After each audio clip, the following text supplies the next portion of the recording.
Well, today I've got a fun show. Blake Callaham with Pioneer Telephone is here, and we're going to learn some stuff today. And here's one of them right here. He's a big Dr. Pepper fan. This is unsponsored, but you were telling me about this isn't the authentic. You actually went to the Dr. Pepper Museum. Didn't know there was such a thing. Absolutely. It's in Waco. That's where Dr. Pepper was founded, and that's where the 23 flavors, right, was developed. So I'm very thankful because I love them. I didn't know there were 23 flavors, but okay. And then there was another story about how being a little frugal, you didn't buy the actual mug. Is that? Okay, you're going to embarrass me already, Jack.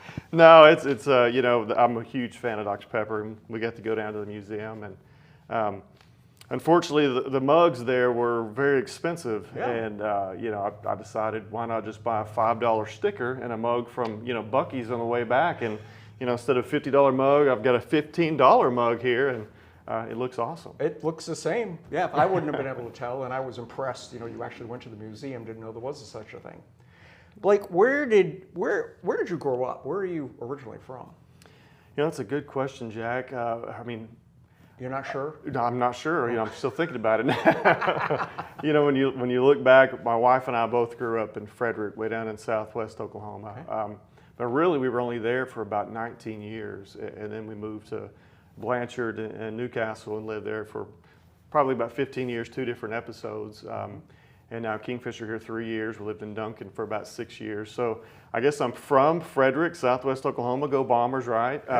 But I've spent quite a bit of my life in Blanchard, Newcastle. That's where we pretty much raised 2 kids, and that's where they graduated. So I like to tell people I am a Frederick Lion, if that makes sense.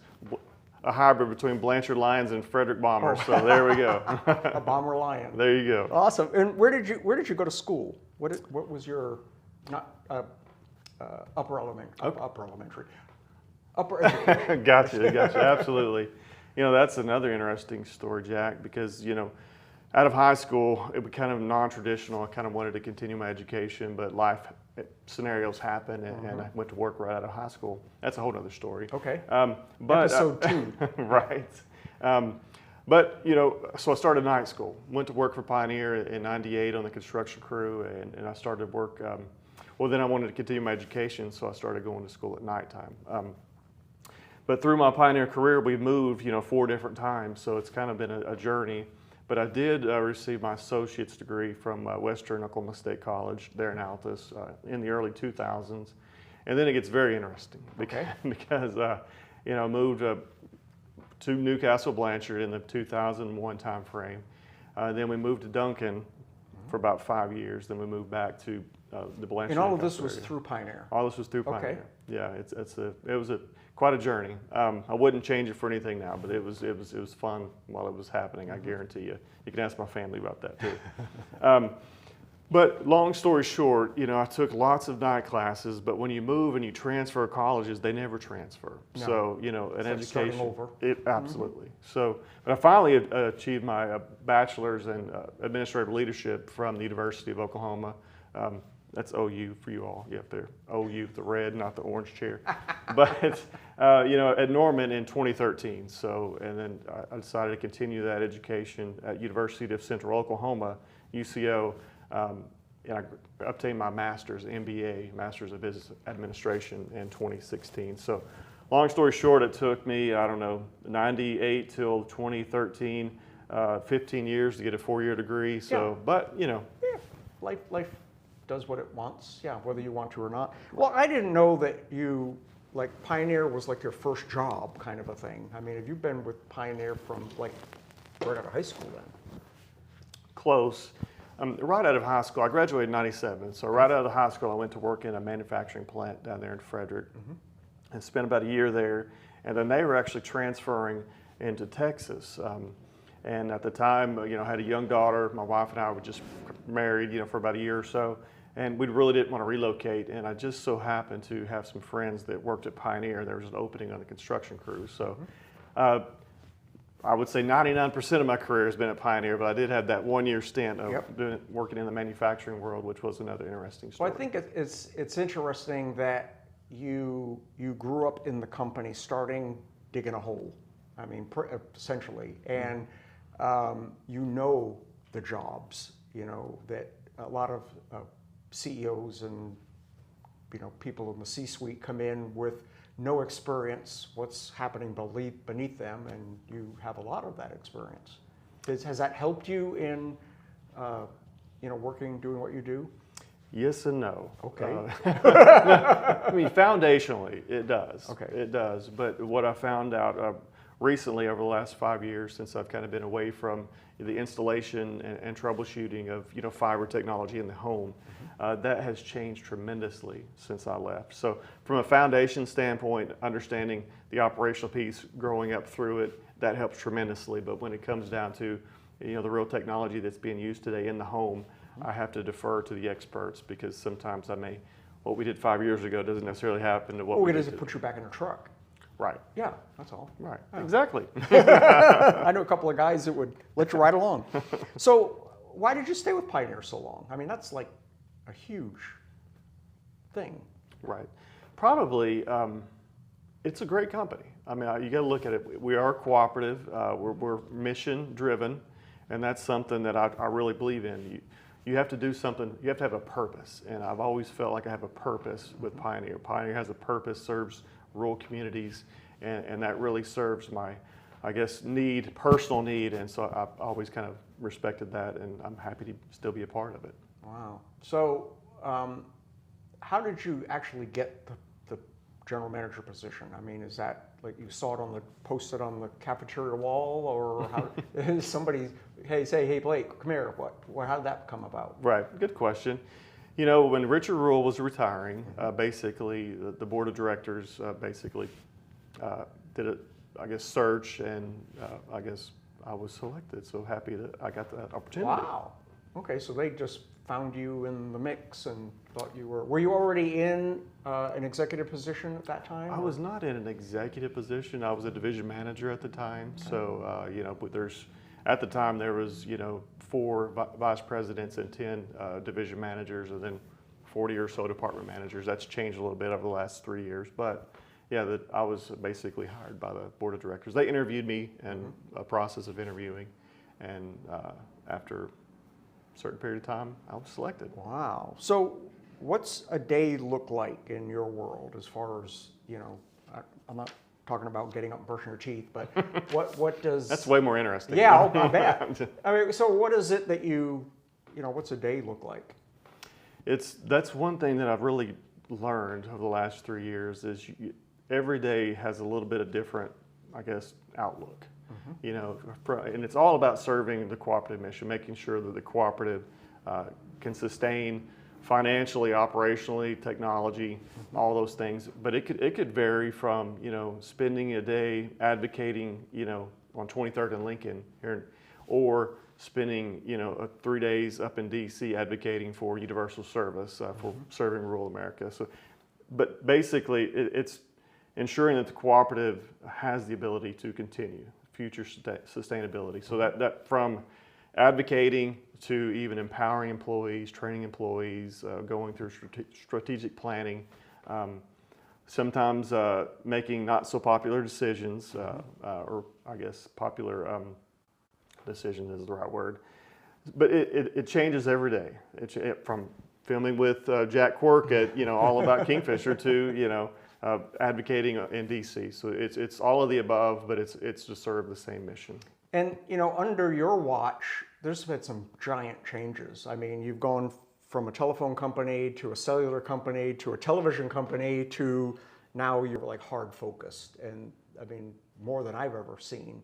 What was that like? I mean, getting the herd going in all the right direction. There was a paging company in there too. Oh, gee, I forgot about that. Yes. Right. I mean, but that's the trick about technology, and that's what really intrigues me and excites me is because there's so many opportunities for technology advancement. And yes, it's a journey. It is a journey, and there is some evolution there. There's some rebounding, there's some regrouping, there's some re-strategizing, and I love that. I thrive on that. And yes, we've gone through that the last few years, but I think we are on the other side. But what's more important is what's next, right? And I believe just like Apple launched the iPhone in 2004-ish or so, Don't check that date, that may be wrong. In the early 2000s, let me say that. Yep. You know, and then how Uber and VRBO and Airbnb all changed the industry from, you know, renting cars and renting houses, locations. That was an industry disruptor. Yeah. And but it has allowed opportunities for things such as broadband connectivity to thrive. So that's the key, is what is next. And if anybody out there knows what is next, please come see me. Please Crystal call. ball. Right. Yeah. But what we do believe is the foundation is fiber driven. Now there are wireless applications, absolutely, but everything is fiber driven that basically feeds the wireless, correct? And that is the foundation that we've developed, and that's the foundation that I'm happy to say that we will have completed here next year, or I guess 2027. Really? So the whole build out will be done? Wow. We are about 83% complete right now. I think it was 81% at the annual meeting, but around the mid 80% now, but we will be complete by, our projection is Q3 of 2027, but I'm hoping for the first part of 2027 to have that fully completed. 100%, 15,000 miles of fiber. Oh my gosh, wow. I was in northern Montana working on a job, and we were in a barn, way out, probably more than 10 miles from anything else up there. You know, there's a big gap between everything. And I was commenting to the guy, I need to get back to town to get, you know, some Wi-Fi so I can work. So we got Wi-Fi. Okay, how do you, well, we have like fiber to the barn. And they had, I guess what you ended up getting is some kind of government thing that ran fiber to everybody. If you own land, you get fiber. And this was an extreme case, you know, way out in the middle of nowhere, but it was exciting to see that has trickled into our area and now has become a reality. I mean, I think really, and the opportunities that we took advantage of, I mean, there are government subsidies, federal subsidies. You have the Oklahoma Broadband Office. There's some Oklahoma opportunities through ARPA and BEAD that's coming up. That's modified a little bit, but there's still some opportunities. And I think that's really what the government's seen is, you know, rural America matters. And they basically put the money to back at least part of it. I mean, it doesn't fund 100% of everything. There is some operational pieces, and there is still some investment from the companies, from our cooperative, to finish that. But it would not help. It would not happen if it wasn't for the assistance of what they provided. Well, we're a pretty good example of that. You know, having an operation like we do, it's real-time news, and connectivity is critically important. Can't be waiting for a dial tone or whatever, you know, to get a little video up that would take 30 minutes. By then, whatever we're talking about is done. Right. And so it's really has brought the local, smaller, rural areas up on an even platform with the Oklahoma City and places like that. One thing that's interesting, Jag, I know you want to move on there, but I want to hit on something real quick. It's more than just the capital builds, and that's kind of what a lot of these funds are doing today. Is they're helping you fund the capital expenditure to build the fiber, but there's still the operational piece, and so that's, you know, if I would have just put my pioneer hat on here real quick, that's from advocating standpoint. That's something that we still need the government and our legislators to know, that there is still the operation piece that is not. It's quite expensive, Not especially just for sticking rural. it in the ground and you're done. Right, you can't just bury it and be done with it. So that's something that I still want the message to get out throughout the whole. You know, I know this footprint is going to be millions of viewers, so I just want everybody to know, advocate for the Universal Service Fund. Head to the Capitol. And I know you've laid all this fiber and built out all this infrastructure and everything. What's next with fiber? I know that, you know, is there a limit? Are we going to have to be putting this down again in 10 years, or is what you put in the ground going to carry us for 10 years? A good story about that. That's a great question. I mean, if we look back, we've had fiber in operation since the early 80s. Over 50 years. Now, it was served a different purpose than it is now, and it's completely different now than it, you know, it's much more, you know, I guess, not as volatile as it used to be, the fiber, the way they manufacture it today. But that tells you a little bit of a lifetime span of fiber, and I don't see an end to it. Even quantum computing however you say that word, I don't see an end to fiber. But what I do see is it's not, fiber is the conduit. It's what's on the fiber. It's how you in the use conduit. it. So, okay. That's something that we've really been evolving. Pioneer has been through our strategic planning process, Project Lightspeed. Believe it or not, we're not a telephone company anymore. Believe it or not, we're not a fiber company anymore. So what are you now? We're a technology company. We are a technology solutions company. And so that's the key. That's where our focus is not necessarily, yes, the fiber is going to be completely built in 2 years, but what is the applications? What is the services that our communities, our members need? And that's really what we're focused on. Because I think that is where the next greatest thing is going to come, and I don't want to miss the boat. Absolutely. And so that's You've got to be looking at the, I tell them, quit looking at the hood ornament, look at the end of the road and see, where we're going. Right. So, a lot of, and this is not just telephone cooperatives, this is, cooperatives across the world, is they're kind of known to be a little behind and not really progressive. How has your experience been working with your board and things like that when you tell them we need to spend how many millions and millions to just stay relevant? I mean, how does that work? Right. Great question. I would say, going through the process that we've been through, evolving the last few years, financially, the pieces we have been really frugal and tried to be cognizant of what we're spending. We've gotten past that model, and so I think our board, our whole company is open to what's needed to make sure that we are relevant, make sure we are a technology company. So, we've just spent lots of millions of dollars on a new transport, project. So we have the capability to transport not just Pioneer's traffic, but traffic from Arkansas to Colorado. That's what we're working on. We're not just a communications company for our members. We help transport information, transport data from Enid. So it's like a pipeline. Right. You have a pipeline, people can pay to be on it. Right. Wow. It's called transport network is what they call it, middle mile, long haul, whatever you want to call it, but it is transmitting. And so that's leads us to strategic partnerships.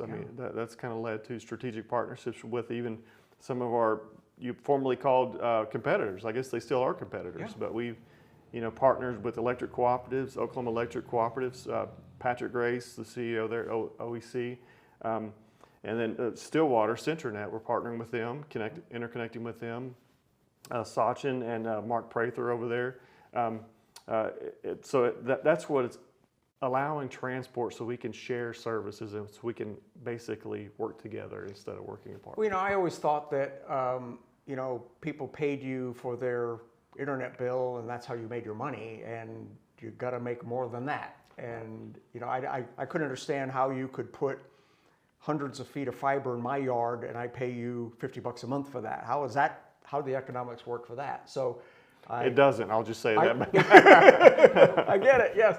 So you need alternate means of income, and I hadn't even thought of the pipeline approach where you're. And cell towers. We provide lots of backhaul for cell towers that allows you to have that 5G service. That's it's Pioneer's fiber transporting, providing access for cellular service. So even though you're not in the cell business, you got to feed them things somehow. Yeah, correct. Wow, that's Absolutely. pretty cool. All right, so I know that Pioneer does a great deal of work with trade schools, Chisholm Trail and those kind of things. So would you say you're an advocate for trade schools, and how important is that to Pioneer? So career techs, absolutely. Sorry, that was politically incorrect. Yeah, right. No. Kurt Thomas there at Chisholm Trail, great partnership. They've even helped us out at our annual meeting, so I appreciate that, Kurt. A great partner, Dan Craig. We have a great relationship, and it's just grown the last few years. From safety training, OSHA training, to bucket truck training, climbing poles training. That's all orchestrated. Even truck driving, CDL schools. We couldn't, without Chisholm Trail, Dan Craig, and his team and Kurt's team, I don't know how we would survive, because ODOT released a new rule a couple years ago that everybody has to go through this 2-week training. Even if you had a CDL, and it was a smart move. I mean, it's great for safety reasons, but if we had to transport all of our employees to Oklahoma City for 2 weeks, that would be very disruptive to our operations. Yeah. So utilizing, west of Kingfisher, I believe, is it Omega? Is that where they're actually located? Yeah. It's been a great partnership. So huge advocate for Chisholm Trail, and Autry Tech and Enid, we've used them quite a bit. I've got a really good friend of mine, High Plains, out at Woodward. We haven't really utilized them yet, but we have a great workforce out there, and we may utilize them in the future. So yes, a very huge advocate of career techs. Very, very cool. Well, if you partially answered this, where's the grand finale here, and what's on your mind for the over the horizon? Another great question, Jack, but there is no grand finale. There's no exit plan. Right. Yeah. This isn't advertising, but Simon Sinek's book, The Infinite Game. It's not about winning.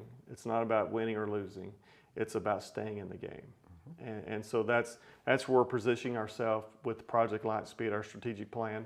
What are we going to look like in 2030? So that's what we're going through now. We're almost all the way through it, but coming up with a strategic plan for the next 5 years of what Pioneer needs to look like. And I don't have all the answers yet, but I can tell you, being an agile company that's willing to adapt with the technology and be open to the technology and doing things differently, thinking differently. I think that's going to be important to the success, and I believe we're well on our way. I mean, we've gone through many weeks of training and gotten over 50 employees involved in the decision making of what it looks like as far as objectives. Because from a high level, the executive team and the board, we can develop these objectives like improve organizational culture and accountability, or improve in operational efficiency as an objective. But what does that really mean, right? And it means you can put stuff on the whiteboard all day long. Right. Yeah. But what we found is it means different things for different groups, different departments. So seeing those leaders come to us and say, this is what it looks like for my department, and this is how we can measure it. So this is what success looks like. But another department, completely different. They do things different. But so it's been very interesting and quite frankly refreshing to see our teams work together to determine what success looks like. And they also see the other side. Oh, you do it that way? And so we also see ways that we can maybe change the way we do things to work better together. So that's been really, really awesome. You've mentioned this a few times, is Project Lightspeed. So I know you've danced around it a little bit. Well, what exactly is Project Lightspeed? It sounds cool. Like, do you wear like a helmet with a flame on the back, or cape? It's secret. It's a secret, Jack. Oh, good deal. You're not in the club yet. No, I'm just kidding.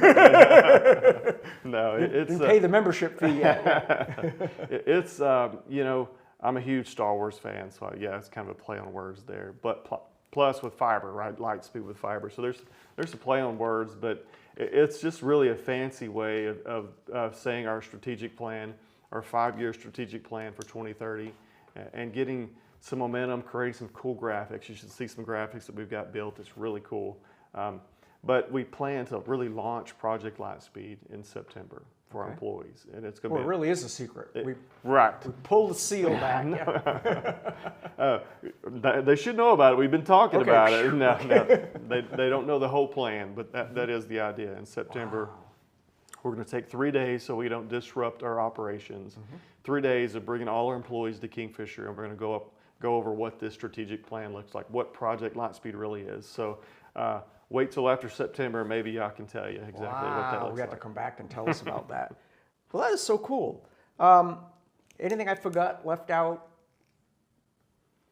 Anything you want to throw out there while we're... Oh, I mean, I could talk about my granddaughters. I could talk about my kids. Yeah, that's all. No, that's... Well, and your wife is doing a left turn. Absolutely. Yes. So that is something. Thank you. You saved me there. Yeah, my wife is starting her own business, Vintage Joy. It's going to be off Main Street in Kingfisher. Yep. I believe we're planning on opening. I can't really reveal the grand opening. Pink Zebra was, isn't that correct? Is that the building? I'm not real sure what was there before. I know it used to be. I think it is. The quilt. you probably know better than I do. I But don't yeah, know. it's, Anyway, okay. it's but yeah, look forward to that. Laura Callaham, look forward to that grand opening soon. Wonderful daughter, Ashley. She's a cardiovascular sonographer out of the Heart Hospital. Oh, gee.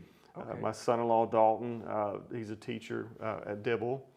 Two granddaughters, Lydia, or I guess I'll start with Stella. She's 4. She's just a load of fun. She's so funny. She's got such a charismatic way, and she's just hilarious. So she's going to be fun to watch grow up. And then my oldest granddaughter, Lydia, she's 6, almost 7. I think she'll be 7 here in a couple months, or maybe by the time this is released, she'll be 7. She's a natural athlete. She is fun to watch. My son-in-law's like 6'3", and she's already real tall for her age. So she's going to be. I can't wait to see her. She's got natural speed. She's just so awesome. And then my son Mason, he's a lead mechanic at CarMax in Norman. Cool. So that's I've Very cool. been blessed with a wonderful family, and it's I tell you what, those granddaughters are something else too. Wow. Yep. Proud of you. Good deal. All right, Blake. Well, thank you so much for hanging out with us today, and we'll keep an eye on this Project Lightspeed thing to see what that turns into. Yeah, we'll have to have Blake come back with his cape and kind of give us some more details on it. My lightsaber. Yep. Oh yeah, absolutely. Awesome. Thank you so much, Blake. Yep. Thanks, Jack. Stay tuned.